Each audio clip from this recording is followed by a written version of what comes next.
स्वागत है आप सभी का हमारे चैनल एग्जाम सहपाठी में। और यहाँ पर हम लोग डेली घटना चक्र और समसामयिक की सार की क्लास में हैं। ठीक है, अगर आप यहाँ पे पहली बार आए हैं तो यूट्यूब पे हमें सब्सक्राइब कर सकते हैं। इसके अलावा टेलीग्राम पे, इंस्टाग्राम पे और फेसबुक पर भी आप हमें फॉलो कर सकते हैं। तो आइए स्टार्ट करते हैं आज की क्लास को। और आज की क्लास में हम लोग देखेंगे आपका जनवरी से जून तक का हम रिवीजन कर रहे हैं, उसमें मई 2022 के महत्वपूर्ण करंट अफेयर्स का रिवीजन हम देखेंगे। ठीक है, तो सबसे पहले हम देखेंगे मई 2022 में जो आपकी महत्वपूर्ण नियुक्तियां हुई हैं उनके बारे में। ठीक है, तो सबसे पहले महत्वपूर्ण नियुक्तियों को देखते हैं जो मई 2022 में हुई हैं। तो भारत का मुख्य चुनाव आयुक्त किसे नियुक्त किया गया है? तो ये किया गया है राजीव कुमार को। तो राजीव कुमार क्या है? वर्तमान में भारत के मुख्य चुनाव आयुक्त हैं। इनकी नियुक्ति आपके मई महीने में की गई थी। अगला हमारा है संगीता सिंह को केंद्रीय प्रत्यक्ष कर बोर्ड यानी कि सीबीडीटी का चेयरमैन बनाया गया है। तो केंद्रीय प्रत्यक्ष कर बोर्ड का अध्यक्ष किसे बनाया गया है? तो ये बनाया गया है आपके संगीता सिंह को। भारतीय वायुसेना के महानिदेशक और किस क्षेत्र के लिए? तो निरीक्षण और सुरक्षा। ठीक है, तो निरीक्षण और सुरक्षा के महानिदेशक भारतीय वायुसेना के कौन बनाए गए हैं? तो ये बनाए गए हैं संजीव कपूर। अगर मैं आपसे पूछ लूं कि भारतीय वायुसेना के प्रमुख कौन है, तो आप लोग कमेंट करके बता सकते हैं। ओके, अगला हमारा है निधि छिब्बर को क्या बनाया गया है? तो इन्हें बनाया गया है केंद्रीय माध्यमिक शिक्षा बोर्ड यानी कि सीबीएसई का अध्यक्ष बनाया गया। तो ठीक है, तो मई में जो है सीबीएसई की नई अध्यक्ष कौन बनी है? निधि छिब्बर। त्रिपुरा के नए मुख्यमंत्री किसे बनाया गया? तो ये बनाया गया मणिक साहा को। विप्लव कुमार देव ने क्या दिया इस्तीफा, तो उसके बाद जो है मणिक साहा को त्रिपुरा का नया मुख्यमंत्री बनाया गया। नीलोफर खान क्या बनी है? तो ये जो है कश्मीर विश्वविद्यालय की प्रथम महिला कुलपति। कोई महिला कुलपति जो है पहली बार बनी है कश्मीर विश्वविद्यालय की, वो कौन है? तो वो है आपकी नीलोफर खान। तरुण कपूर को क्या बनाया गया? तो इन्हें जो है प्रधानमंत्री कार्यालय में प्रधानमंत्री के सलाहकार के रूप में नियुक्त किया गया है। तो प्रधानमंत्री के वर्तमान में सलाहकार किसे नियुक्त किया गया है? तो ये नियुक्त किया गया है तरुण कपूर को। यून सुक योल जो है ये दक्षिण कोरिया के यानी कि साउथ कोरिया के नए राष्ट्रपति के रूप में इन्होंने शपथ ली है। कौन? तो ये है आपके यून सुक योल। ये आपका अंतर्राष्ट्रीय में इंपॉर्टेंट नाम है, याद रखिएगा। कमर जमान को पाकिस्तान ने नई दिल्ली में व्यापार मंत्री नियुक्त किया है। तो अभी तक भारत के साथ पाकिस्तान के व्यापार बंद थे। अब व्यापार को प्रारंभ करने के लिए पाकिस्तान ने व्यापार मंत्री नियुक्त किया है नई दिल्ली में। और वो कौन है? तो वो है आपके कमर जमान, पाकिस्तान के नई दिल्ली में व्यापार मंत्री। रानिल विक्रम सिंघे श्रीलंका के नए प्रधानमंत्री के रूप में शपथ ली है। तो इसके पहले जो है महिंदा राजपक्षे थे, वहाँ पे जो है आपातकाल लगा हुआ है। तो अब जो है महिंदा राजपक्षे को ने क्या दे दिया? इस्तीफा दे दिया। और अब जो है श्रीलंका के नए प्रधानमंत्री कौन है? तो वो हैं आपके रानिल विक्रम सिंघे। कैंपबेल विल्सन को एयर इंडिया के मुख्य कार्यवाहक अधिकारी यानी कि चीफ एग्जीक्यूटिव ऑफिसर और प्रबंध निदेशक यानी कि मैनेजिंग डायरेक्टर के रूप में नियुक्ति की घोषणा की गई है। तो कौन बनेंगे? कैंपबेल विल्सन एयर इंडिया के सीईओ और एमडी बनाए जाएंगे। संजीव बजाज ने 2022-23 के लिए भारतीय उद्योग परिसंघ के अध्यक्ष और प्रबंध निदेशक का पदभार ग्रहण कर लिया है। ठीक है, अभी हाल ही में जो है जुलाई में क्या हुआ, आर दिनेश को अध्यक्ष के लिए जो है नामित किया गया है 2022-23 के लिए। लेकिन जुलाई में जो भी आपके एग्जाम होने हैं उन सब एग्जाम में आपका ये संजीव बजाज इंपॉर्टेंट होगा भारतीय उद्योग परिसंघ के अध्यक्ष के रूप में। ओके, सलील पारेख को इन्फोसिस कंपनी के सीईओ और एमडी के रूप में फिर से नियुक्त किया गया है। तो सीईओ और एमडी इन्फोसिस के कौन हैं? तो वो हैं आपके सलील पारेख। नेक्स्ट हमारा है विनय कुमार सक्सेना। और कुमार सक्सेना को बनाया गया है क्या? दिल्ली का 22वां उपराज्यपाल। तो अनिल बैजल ने इस्तीफा दे दिया था, अब जो है किसे बनाया गया? विनय कुमार सक्सेना को दिल्ली का उपराज्यपाल बनाया गया। और दिल्ली के उपराज्यपाल की नियुक्ति आपका राष्ट्रपति रामनाथ कोविंद ने की है। भारतीय महिला मुक्केबाज लवलीना बोरगोहन। तो लवलीना बोरगोहन ने ओलंपिक में आपका कांस्य पदक जीता था। ठीक है, इन्हें जो है अंतर्राष्ट्रीय मुक्केबाजी संघ में जो आपकी एथलीट समिति है उसका अध्यक्ष चुना गया है। तो अंतर्राष्ट्रीय मुक्केबाजी संघ की एथलीट समिति का अध्यक्ष बनाया गया लवलीना बोरगोहन को। इसके साथ ही जो आपके बॉक्सर हैं शिव थापा, इनको भी एक सदस्य के रूप में चुना गया है। ओके, नेक्स्ट हमारा है डॉक्टर टेड्रोस एधनोम गेब्रेयसस। इनको फिर से जो है विश्व स्वास्थ्य संगठन यानी कि वर्ल्ड हेल्थ ऑर्गेनाइजेशन का महानिदेशक चुना गया है। तो पहले भी आपके डॉक्टर टेड्रोस क्या थे? डब्ल्यूएचओ के महानिदेशक थे। फिर से ये डब्ल्यूएचओ के महानिदेशक चुने गए हैं। प्रदीप कुमार मोहंती को लोकपाल के अध्यक्ष का अतिरिक्त प्रभार दिया गया। तो भारत के प्रथम लोकपाल अध्यक्ष पिनाकी चंद्र घोष थे। अब जो है आपके प्रदीप कुमार मोहंती को लोकपाल के अध्यक्ष पद का क्या दिया गया है? अतिरिक्त प्रभार दिया गया है। एसएस मुंद्रा, ये नाम क्यों इंपॉर्टेंट है? तो ये आपके बॉम्बे स्टॉक एक्सचेंज के नए चेयरमैन बनाए गए हैं। SS Mundra, Bombay stock exchange की स्थापना कब हुई थी? तो ये आप कमेंट करके बताएंगे। ओके। एंथनी एल्बनीज जो है ये ऑस्ट्रेलिया के नए प्रधानमंत्री चुने गए हैं। तो ऑस्ट्रेलिया के नए प्रधानमंत्री एंथनी एल्बनीज हैं। अगला हमारा है शेख मोहम्मद बिन जायद अल नाहयान। तो ये आप याद रखना, अल नाहयान जो हैं ये संयुक्त अरब अमीरात के जो है, यूनाइटेड अरब अमीरात के नए राष्ट्रपति चुने गए हैं। तो कौन है ये? शेख मोहम्मद बिन जायद अल नाहयान। ठीक है, संयुक्त अरब अमीरात के नए राष्ट्रपति। एलिजाबेथ बोर्न क्या है? तो एलिजाबेथ बोर्न को फ्रांस की जो है दूसरी महिला प्रधानमंत्री हैं ये। तो याद रखना कि फ्रांस की प्रधानमंत्री हैं एलिजाबेथ बोर्न। फ्रांस के राष्ट्रपति कौन है? तो वो आपका इंपॉर्टेंट है, इमैनुअल मैक्रोन वहाँ के राष्ट्रपति हैं। और प्रधानमंत्री किसे बनाया गया? तो एलिजाबेथ बोर्न को। अगला हमारा है हसन शेख महमूद जो हैं ये सोमालिया के नए राष्ट्रपति बनाए गए। तो सोमालिया के नए राष्ट्रपति कौन बनाए गए? हसन शेख महमूद। और अभी जो है जून महीने में सोमालिया के प्रधानमंत्री की भी नियुक्ति की गई है, जिनका नाम है हमजा अब्दी बर्रे। ठीक है ना, तो हमजा अब्दी बर्रे सोमालिया के प्रधानमंत्री बनाए गए जून में। मई में आपके हसन शेख महमूद को सोमालिया का राष्ट्रपति बनाया गया था।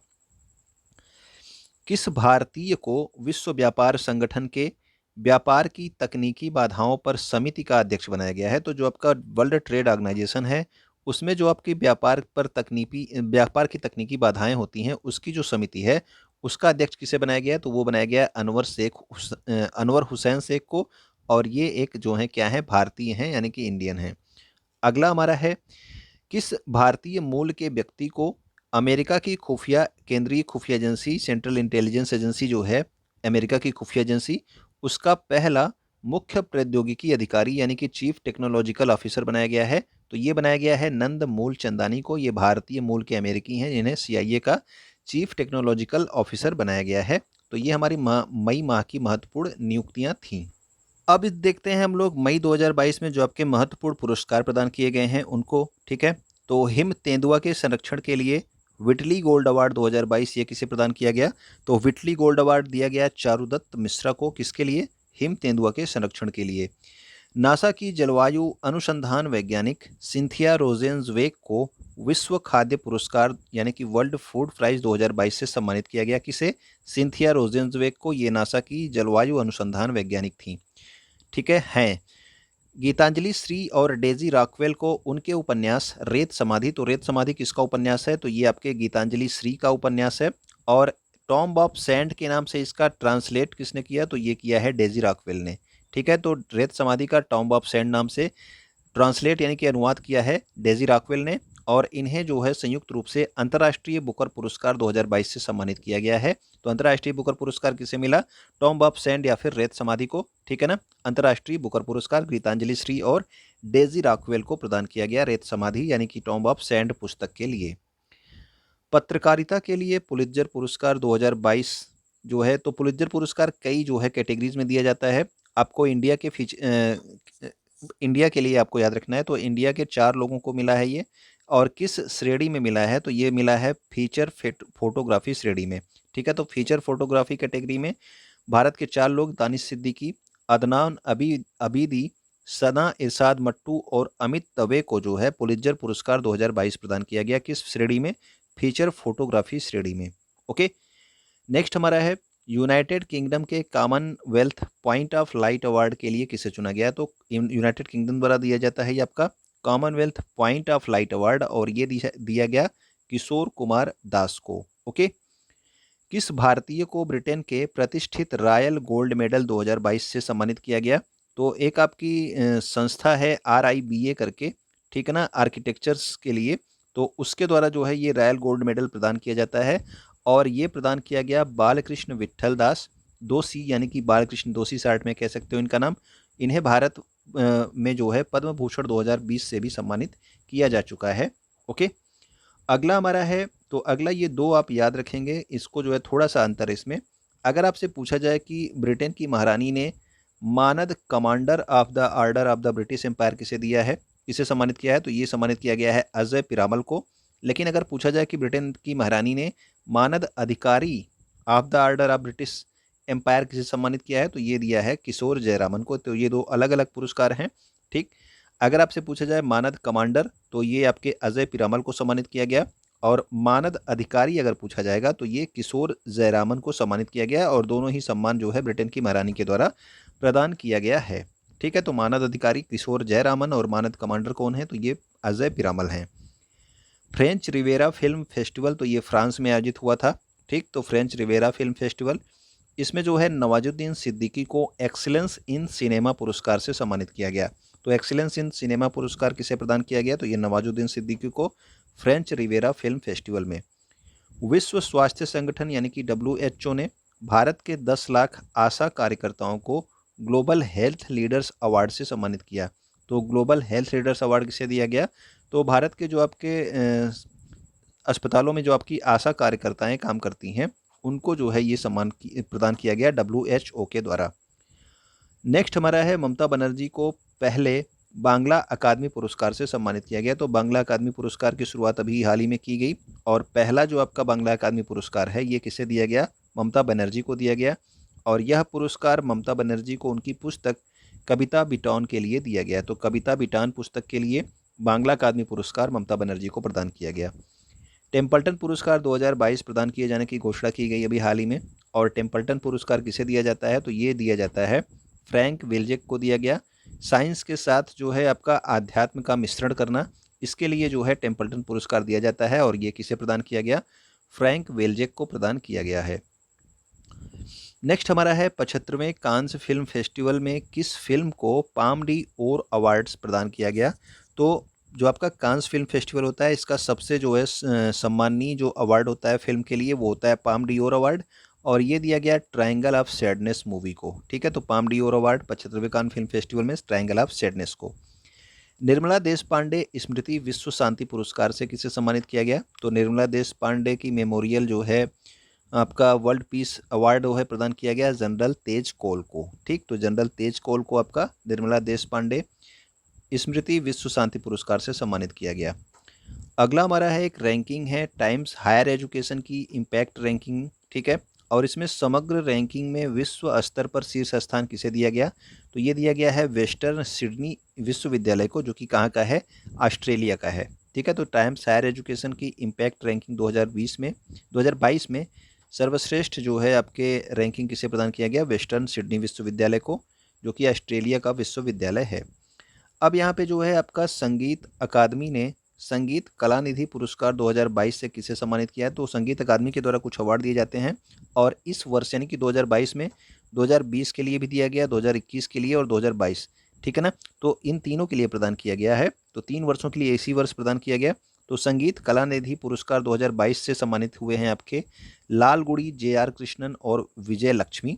ठीक है, जबकि संगीत कला निधि पुरस्कार 2020 दिया गया R संतन गोपालन को, और 2021 का कला निधि पुरस्कार दिया गया तिरुवरूर भक्त वत्सलम को। तो आपको अधिकतर मुझे लगता है कि 2022 वाला आप याद रखेंगे, लालगुड़ी JR कृष्णन और विजय लक्ष्मी को दिया गया संगीत कला निधि पुरस्कार। जबकि संगीत कला आचार्य पुरस्कार, ये आचार्य पुरस्कार है, ठीक है, ये किसे प्रदान किया गया, तो ये प्रदान किया गया डॉक्टर RS जयलक्ष्मी को। ओके, तो ये जो है हमारे महत्वपूर्ण क्या थे, तो ये हमारे महत्वपूर्ण पुरस्कार थे जो मई महीने में प्रदान किए गए। अब देखते हैं मई 2022 में जो आपके विश्व और भारत में प्रथम बार चीजें हुई हैं उनको। मोटे अनाज से संचालित भारत के पहले एथेनॉल संयंत्र का उद्घाटन कहाँ पर किया गया, तो मोटे अनाज से संचालित जो आपका एथेनॉल संयंत्र है ये आपके पूर्णिया बिहार में जो है इसका उद्घाटन किया गया है। ओके, नेक्स्ट हमारा है भारत की पहली आदिवासी स्वास्थ्य वेधशाला यानी कि आपका ट्राइबल हेल्थ ऑब्जर्वेटरी। ठीक है, इसकी स्थापना किस राज्य में की गई, तो इसकी स्थापना की गई ओडिशा राज्य में, और ओडिशा राज्य में भी कहाँ, तो भुवनेश्वर ओडिशा में इसकी स्थापना की गई आदिवासी स्वास्थ्य वेधशाला की। भारत का पहला फ्लो केमिस्ट्री टेक्नोलॉजी हब किस शहर में स्थापित किया गया, तो फ्लो केमिस्ट्री टेक्नोलॉजी हब स्थापित किया गया है कहाँ पे, तो ये है आपके हैदराबाद में। भारत का पहला घरेलू हाइड्रोजन ईंधन वाला इलेक्ट्रिक पोत किसके द्वारा तैयार किया गया, तो आपके घरेलू हाइड्रोजन ईंधन से चलने वाला इलेक्ट्रिक पोत ये तैयार किया जाएगा आपके कोचीन शिपयार्ड लिमिटेड के द्वारा। $100 बिलियन वार्षिक राजस्व को पार करने वाली पहली भारतीय कंपनी कौन बन गई है, तो पहली भारतीय कंपनी जो आपके $100 बिलियन के राजस्व को पार कर गई है वो आपकी रिलायंस इंडिया लिमिटेड है। ओके, अगला हमारा है किस राज्य का मानधर गांव देश का पहला शहद वाला गांव बन गया है? तो देश का जो पहला शहद वाला गांव बना है उसका नाम है मानधर गांव। और ये किस राज्य का गांव है? तो ये महाराष्ट्र राज्य में एक गांव है मानधर गांव, जो कि पहला जो है शहद वाला गांव बन गया है। बायोगैस से चलने वाले भारत के पहले ईवी चार्जिंग स्टेशन का उद्घाटन कहाँ पे किया गया है? तो ये आपका इलेक्ट्रिक व्हीकल का जो चार्जिंग स्टेशन है वो है, लेकिन किस तरह का? तो ये आपके बायोगैस से चलने वाला भारत का पहला है। ठीक है, इसका उद्घाटन कहाँ पे किया गया? तो ये किया गया मुंबई में। नेक्स्ट हमारा है, हाल ही में किसने माउंट एवरेस्ट पर दुनिया का सबसे ऊंचा मौसम स्टेशन स्थापित किया है? तो माउंट एवरेस्ट पर दुनिया का सबसे ऊंचा मौसम स्टेशन ये स्थापित किया गया नेट जियो सोसाइटी के द्वारा, यानी कि नेशनल जियोग्राफिक सोसाइटी के द्वारा। ठीक, तो ये दुनिया का सबसे ऊंचा मौसम स्टेशन है जो कि माउंट एवरेस्ट पर स्थापित किया गया। कॉम्बैट एविएटर के रूप में आर्मी एविएशन कॉर्प्स में शामिल होने वाली पहली महिला अधिकारी कौन बनी है? तो पहली महिला अधिकारी जो कि आर्मी एविएशन कॉर्प्स में शामिल हुई हैं कॉम्बैट एविएटर के रूप में, वो हैं अभिलाषा बराक। ठीक है, नेक्स्ट हमारा है, प्रधानमंत्री नरेंद्र मोदी ने कहां पर दुनिया के पहले नैनो यूरिया तरल संयंत्र का उद्घाटन किया? तो पहला जो है दुनिया का पहला नैनो यूरिया तरल संयंत्र ये स्थापित किया गया कलोल गुजरात में, जो कि कहाँ पे है? तो ये आपके इफ़को के द्वारा जो है ये बनाया गया है। ये तो याद रखेंगे कि जो आप दुनिया का पहला जो आपका नैनो यूरिया है ये किसके द्वारा बनाया गया? तो ये इफ़को के द्वारा बनाया गया। तो ये इफ़को का ही संयंत्र है, कहाँ पे? कलोल गुजरात में। ठीक है, नैनो यूरिया का तरल संयंत्र। हाल ही में कहाँ पर देश में अपनी तरह का पहला सौर और पवन का जो है हाइब्रिड ऊर्जा संयंत्र स्थापित किया गया? तो ये आपका solar energy plus wind energy का हाइब्रिड ऊर्जा संयंत्र है। ये स्टार्ट किया गया जैसलमेर राजस्थान में। ओके, अगला हमारा है, किस राज्य में पूर्वोत्तर भारत की प्रथम गाय एम्बुलेंस सेवा शुरू की गई? तो गाय एम्बुलेंस सेवा स्टार्ट की गई है डिब्रूगढ़ असम में। 8,000 मीटर से अधिक ऊंचाई की 5 चोटियों को फतह करने वाली पहली भारतीय कौन बन गई हैं? तो ये हैं आपकी प्रियंका मोहिते, जो कि 8,000 मीटर से अधिक की 5 चोटियों को फतह कर चुकी हैं प्रियंका मोहिते। किस देश में दुनिया का सबसे लंबा कांच का पुल, और इसका नाम क्या है? White dragon bridge. ठीक है, ये खोला गया है। तो सबसे लंबा जो है कांच का पुल, और इसकी लंबाई कितनी है? 632 मीटर इसकी लंबाई है व्हाइट ड्रैगन ब्रिज की, और ये वियतनाम में खोला गया है। दुनिया का सबसे लंबा पैदल यात्री सस्पेंशन पुल, और इसका नाम क्या रखा गया है? तो इसका नाम है आपका स्काई ब्रिज 721। ठीक है, तो ये आपका पैदल यात्री सस्पेंशन पुल है और इसे खोला गया है चेक रिपब्लिक देश में। ठीक, अगला हमारा है, किस देश में दुनिया की सबसे बड़ी क्राइस्ट स्टेचू बनके तैयार हुई है? तो क्राइस्ट स्टेचू आपके जीसस क्राइस्ट की स्टेचू है और ये ब्राज़ील में बनके तैयार हुई है। ऊंचाई इसकी है 43 मीटर। ठीक है, तो सबसे बड़ी आपकी जीसस क्राइस्ट की स्टेचू है ये।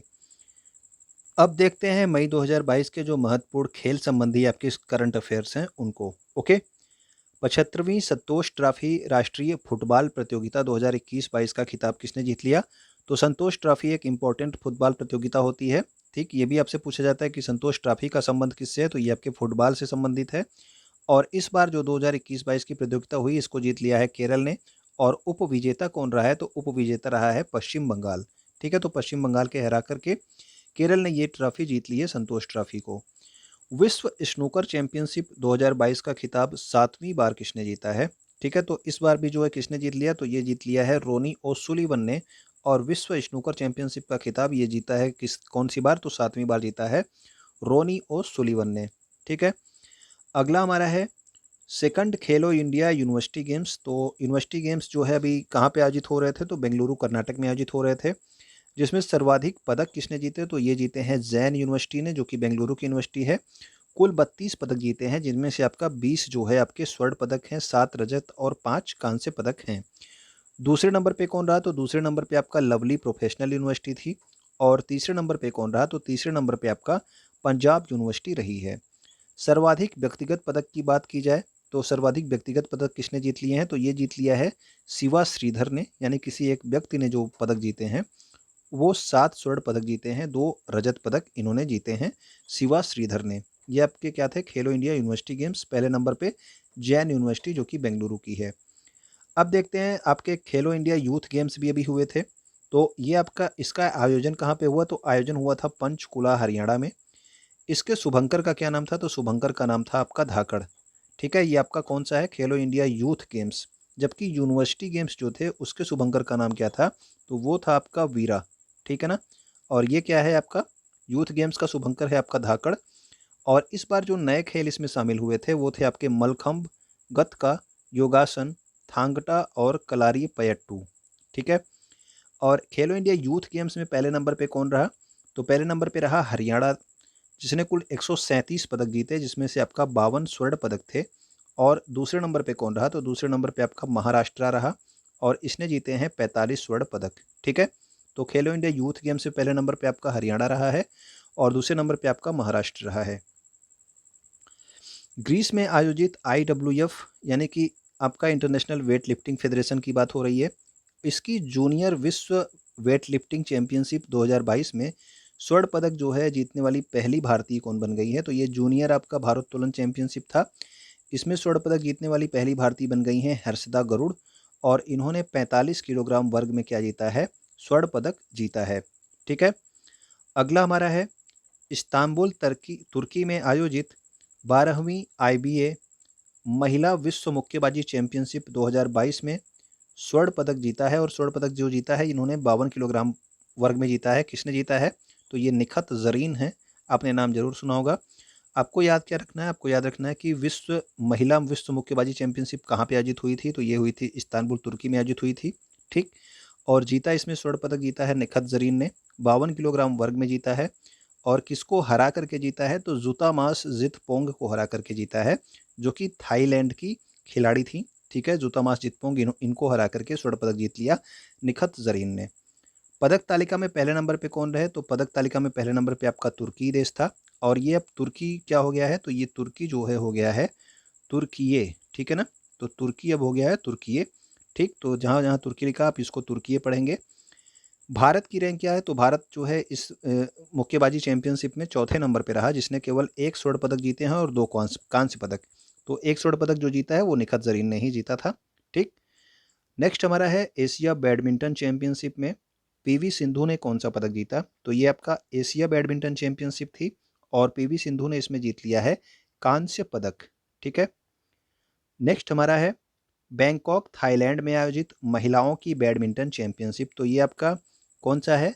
उबेर कप है। तो उबेर कप जो है ये किसका चैंपियनशिप होता है? तो ये बैडमिंटन का चैंपियनशिप है, लेकिन महिलाओं के लिए ही होता है केवल। ठीक है ना। और इसका आयोजन कहाँ पे हुआ था? तो बैंकॉक थाईलैंड में हुआ था। और इसे किसने जीत लिया है? तो दक्षिण कोरिया ने जीत लिया है। उपविजेता कौन है? तो उपविजेता है आपका चीन। ठीक। बैंकॉक थाईलैंड में आयोजित पुरुषों की बैडमिंटन चैंपियनशिप और ये है आपका थॉमस कप। तो याद रखना कि थॉमस कप भी आपका बैडमिंटन चैंपियनशिप है, लेकिन किसके लिए? तो ये आपका पुरुषों के लिए होता है। ठीक। उबेर कप आपका महिलाओं के लिए और थॉमस कप पुरुषों के लिए। और इसका भी आयोजन आपके बैंकॉक थाईलैंड में हुआ था। तो पुरुषों का जो आपका थॉमस कप था ये किसने जीत लिया? ये जीत लिया है भारत ने। किसको हरा कर? को इंडोनेशिया को हरा करके। इंडोनेशिया कितनी बार विजेता रह चुका है? 14 बार विजेता रह चुका है। ठीक। महिलाओं का उबेर कप दक्षिण कोरिया ने जीता और पुरुषों का थॉमस कप भारत ने। अगला हमारा है टाटा IPL 2022। तो इससे आप सब परिचित होंगे। इस बार कुल टीमें कितनी थी? तो कुल 10 टीमें थी। 2 नई टीमें आपकी कौन थी? तो एक आपकी लखनऊ की टीम थी और दूसरी आपकी गुजरात की टीम थी। ठीक है। फाइनल मैच कहाँ पे हुआ था? तो नरेंद्र मोदी स्टेडियम अहमदाबाद में हुआ था। अगला हमारा है विजेता कौन रहा? तो विजेता है आपके गुजरात टाइटंस विजेता रहा। और किसको हराया इसने? तो राजस्थान को रॉयल्स को हरा करके गुजरात टाइटंस ने आपका टाटा IPL का खिताब जीत लिया। ऑरेंज कैप किसने जीता? यानी कि सबसे ज़्यादा रन किसने बनाया? जो सबसे ज़्यादा रन बनाता है उसको ऑरेंज कैप दिया जाता है, जो दिया गया है जोस बटलर को, जिन्होंने 863 रन बनाए। और पर्पल कैप किसे दिया जाता है? जो सबसे ज़्यादा विकेट लेता है। और पर्पल कैप दिया गया है यजुवेंद्र चहल को, जिन्होंने 27 विकेट लिए हैं पूरे आपके सीरीज में 15 में टाटा IPL में। Emerging player of the season किसे दिया गया? तो ये उमरान मलिक को दिया गया, जो कि आपके JNK यानी कि जम्मू कश्मीर के एक खिलाड़ी हैं। ठीक है। तो भारतीय खिलाड़ी हैं, जम्मू कश्मीर राज्य से आते हैं, केंद्र शासित प्रदेश से आते हैं, sorry. Most valuable player of the season कौन बना? तो ये बने हैं जोश बटलर। ठीक है। अगला हमारा है इंग्लिश प्रीमियर लीग 2021-22। तो इस बार ये भी आपकी फुटबॉल प्रतियोगिता है, इंग्लिश प्रीमियर लीग। और इसका खिताब किसने जीत लिया है? तो इसका खिताब जीत लिया है मैनचेस्टर ने। हराया किसको है? तो एस्टन विला को हरा करके मैनचेस्टर ने इंग्लिश प्रीमियर लीग लीग का जो है फुटबॉल की प्रतियोगिता को जीत लिया है। इटालियन कप किसने जीता? तो इटालियन कप भी आपकी फुटबॉल प्रतियोगिता है। तो इटालियन कप 2022 का खिताब किसने जीता? तो ये जीता है इंटर मिलान ने, और उपविजेता है यूवेंटस। ठीक है ना? तो इस तरह के कुछ अलग टाइप के क्वेश्चंस भी आपके एग्जाम में क्वेश्चंस हार्ड करने के लिए पूछ लिए जाते हैं, तो आप इसे याद जरूर रखेंगे। इटालियन ओपन टेनिस टूर्नामेंट कौन जीता? तो इटालियन ओपन टेनिस टूर्नामेंट में पुरुष एकल का खिताब जीता है नोवाक जोकोविक, जो कि सर्बिया के हैं। ठीक है। और महिला एकल का खिताब किसने जीता? तो ये जीती हैं ईगा स्वाटेक, जो कि कहाँ की हैं? पोलैंड की। तो इटालियन ओपन नोवाक जोकोविक ने जीत लिया और ईगा स्वाटेक ने जीत लिया। जबकि मैड्रिड ओपन टेनिस टूर्नामेंट किसने जीता? तो ये जीते हैं कार्लोस अल्कराज, जो कि स्पेन के हैं। ये मैड्रिड ओपन टेनिस टूर्नामेंट है। और महिला ओपन का खिताब जीत लिया है ओन्स जाबेउर, जो कि कहाँ की हैं? तो ये आपकी ट्यूनीसिया की हैं। ओके। अब देखते हैं जो आपके देश में जो है कुछ आपके प्रतियोगिताएं होती हैं इनसे संबंधित, ये भी आपके लिए इम्पोर्टेंट होते हैं। 12वीं राष्ट्रीय सीनियर महिला हॉकी चैंपियनशिप, तो ये सीनियर महिला हॉकी चैंपियनशिप है। ठीक है। और कहाँ पे आयोजित हुई है? भोपाल में आयोजित हुई थी। इसको किसने जीत लिया? तो ओडिशा ने जीत लिया। और हराया किसको? तो कर्नाटक को हरा करके जीत लिया। तो ओडिशा ने क्या जीती है? सीनियर महिला हॉकी चैंपियनशिप जीत ली है ओडिशा ने, कर्नाटक को हरा करके। अगला हमारा है 12वीं राष्ट्रीय सब जूनियर महिला हॉकी चैंपियनशिप। तो ये आपका ये सीनियर महिला हॉकी चैंपियनशिप थी, जिसको ओडिशा ने जीता। और सब जूनियर महिला हॉकी चैंपियनशिप किसने जीता? तो ये जीता हरियाणा ने। और हराया किसको? झारखंड को हरा करके जीता है। ठीक है। तो सीनियर वाला किसने जीता हॉकी? ये आपके ओडिशा ने जीता है। और जूनियर का हॉकी जीता है हरियाणा ने। सीनियर हॉकी कहाँ पे हो रही थी? भोपाल में। और जूनियर हॉकी कहाँ पे हो रही थी? तो ये हो रही थी इम्फाल मणिपुर में। दक्षिण कोरिया में आयोजित तीरंदाजी विश्व कप 2022 के दूसरे स्टेज में भारतीय कंपाउंड ने किसे हरा करके स्वर्ण पदक जीता? तो तीरंदाजी विश्व कप 2022 कहाँ पे आयोजित हो रही थी? दक्षिण कोरिया में। ठीक है। तो आर्चरी की बात हो रही है, यानी कि तीरंदाजी की। और भारतीय कंपाउंड टीम ने फ्रांस को हरा करके इसमें स्वर्ण पदक जीत लिया है। ब्राजील में आयोजित 24वें डेफ ओलंपिक्स 2022 में भारत पदक तालिका में कौन से स्थान पे रहा? तो डेफ ओलंपिक्स जो थे ये आपके बधिरों के लिए ओलंपिक्स था। ठीक है। जो आपके बोल नहीं सकते, सुन नहीं सकते, उनके लिए था। ठीक। तो ये आपका डेफ ओलंपिक्स 2022 जो है कहाँ पे आयोजित हुआ था, ये इंपॉर्टेंट है, ये भी जरूर याद रखेंगे कि ब्राज़ील में हुआ था। और 24वें क्रम के थे डेफ ओलंपिक्स। और भारत इसमें रहा 9वें स्थान पे। भारत ने कुल पदक किसने जीते? तो कुल 17 पदक जीते, जिसमें से आपका 8 स्वर्ण था, 1 रजत और 8 कांस्य। तो कुल 17 पदक, 8 स्वर्ण, 1 रजत, 1 कांस्य। प्रथम रैंक किसमें रही, किसकी रही? तो यूक्रेन देश की रही, जिसने कुल कितने पदक जीते? 138 पदक जीते हैं। शुभंकर कौन रहा? तो शुभंकर रहा आपका नीनो। ठीक है। नेक्स्ट हमारा है सुहल जर्मनी में आयोजित ISSF जूनियर शूटिंग विश्व कप 2022 में कौन सा देश पदक तालिका में शीर्ष पर रहा? तो अधिकतर शूटिंग में जो है भारत ही जो है क्या होता है, पदक तालिका में पहले नंबर पे होता है। तो 33 पदक जीते, जिसमें से 13 स्वर्ण, 15 रजत और 5 कांस्य थे। तो ये आपका याद रखना कि ये जूनियर शूटिंग विश्व कप थी, कहाँ पे आयोजित हुई थी? सोहल जर्मनी में। और भारत इसमें पहले नंबर पे रहा। अप्रैल 2022 के लिए ICC player of the month कौन चुने गए? तो ये केशव महाराज चुने गए पुरुष वर्ग में, जो कि दक्षिण अफ्रीका के खिलाड़ी हैं। और एलिसा हिली आप सब जानते हैं कहाँ की खिलाड़ी हैं, ये आपकी ऑस्ट्रेलिया की खिलाड़ी हैं। तो ये हमारे अप्रैल माह के कुछ महत्वपूर्ण, मई माह के कुछ महत्वपूर्ण करंट अफेयर्स थे। ठीक है। तो उम्मीद करता हूँ कि आपको अच्छे लगे होंगे, तो आप इसको शेयर करेंगे। आगे भी आपकी आगे की क्लासों में भी अभी आपका 1-2 क्लास चलेगा, जिसमें आपका करंट अफेयर्स कराया जाएगा। तो उसमें आपका मई तक का कंप्लीट हो जाएगा। और जून तक का मैंने 1 हफ्ते पहले ही कराया, तो जून वाला आप लोग देख लेंगे। ठीक है ना? मंथली करंट अफेयर्स की प्लेलिस्ट से। और वीडियो को आप लाइक कर दीजिएगा। वीडियो अगर आप यहाँ तक देख रहे हैं तो वीडियो देखने के लिए आपका बहुत बहुत धन्यवाद।